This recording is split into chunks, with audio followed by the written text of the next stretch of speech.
Hi! Maayong hapon sa tanan. Ang topic natin sa araw na ito ay tungkol sa mga reaksyon, kung ano yung maririnig natin mula sa ibang tao kung tayo ay mag-aalaga ng kambing. So, kung may mga kambing na kayo dyan, siguro ang isa sa mga ito ay naranasan nyo na. At para dun sa mga gustong magsimula sa pag-aalaga ng kambing, kindly watch this video until the end kasi isa talaga ito sa mga mararanasan nyo kung magsimula na kayo sa pag-aalaga ng kambing. Let's dive into number 1.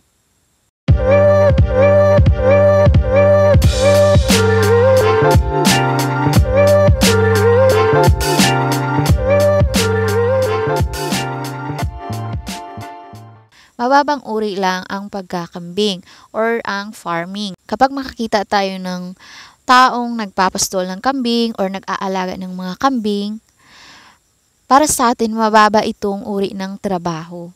But we need to remember, if you are happy with what you are doing, that's the most important thing. Kaysa naman, doon tayo sa trabaho hindi natin gusto at saka araw-araw tayong nasa stress. Hindi tayo masaya.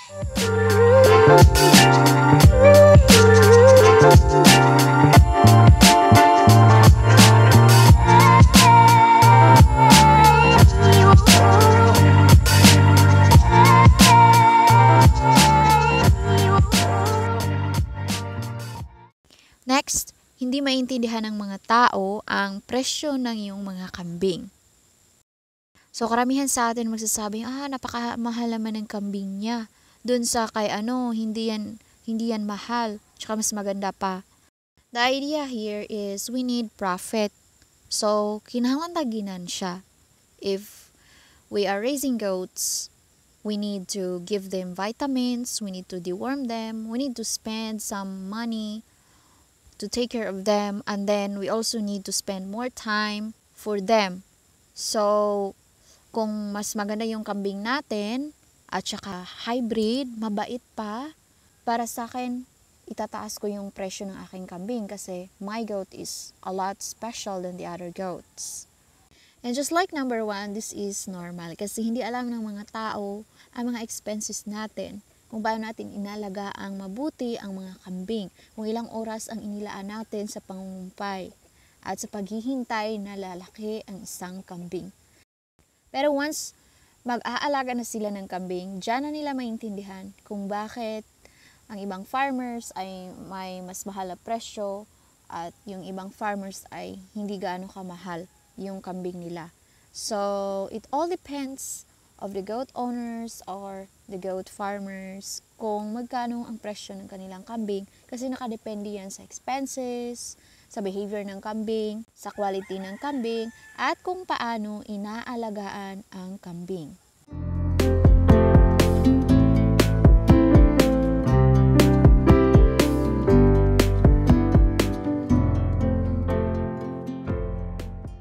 Next, kapag mababa lang ang quality ng ating kambing, may mga taong mahilig mangungutya. Laging may kompetensya sa pag-aalaga ng kambing. So ngayon, bumili ka ng hybrid, sa susunod na buwan, may ibang tao na bibili ng mas hybrid pa kaysa sa iyong kambing. Kahit anong uri ng kambing meron tayo, they are so adorable and playful. So kahit stress ka sa pag-alaga sa kanila, mababawasan yung stress mo kapag makikita mo yung mga mukha ng kambing because they're so adorable and playful, especially kung may mga baby goats na. And kung kayo ay nagsisimula pa lamang, tsaka mga native yung kambing nyo, that's really okay. There's no problem about having native goats. You can upgrade once marami ka ng experience or natutunan sa pag-aalaga ng kambing.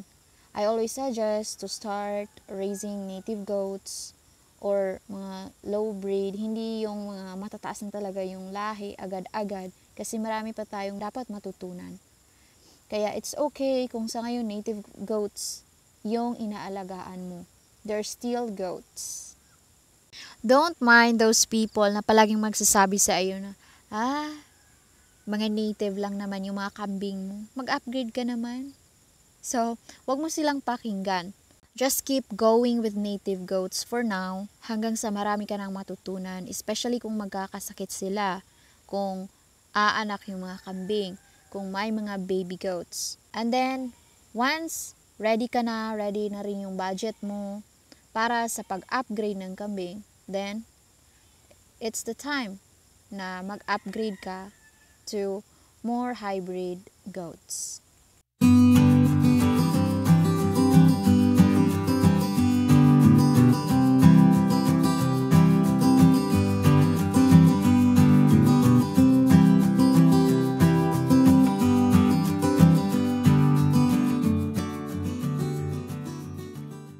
Next, this is so positive.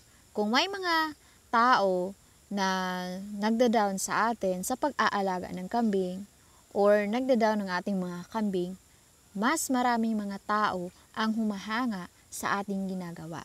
So, tandaan natin yan. Kahit gaano pa karami yung mga negative comments ng ibang tao, mas marami rin ang mga good comments sa atin, sa ating pag-aalaga ng kambing. So, tandaan natin na itong mga taong to, sila yung nakakaintindi sa ating mga struggle sa pag-aalaga ng kambing. Naiintindihan nila kung gaano natin kamahal yung kambing, kung gaano kasakit sa ating puso, kung i-let go na natin yung kambing kasi kailangan natin silang ibenta. So, sila yung mga taong nakakaintindi. Tsaka para sa kanila, tayo ay pinakamahusay. Kasi kaya natin yung amoy ng kambing. Especially yung ihi. Then kaya natin maglinis ng mga dumi nila. Kaya rin natin mangungumpay kahit saan, tag-ulan man or tag-init. So, ayun. Mahusay talaga tayo. Kaya marami ang mga humahanga nating mga tagapag-alaga ng kambing or nating mga farmers.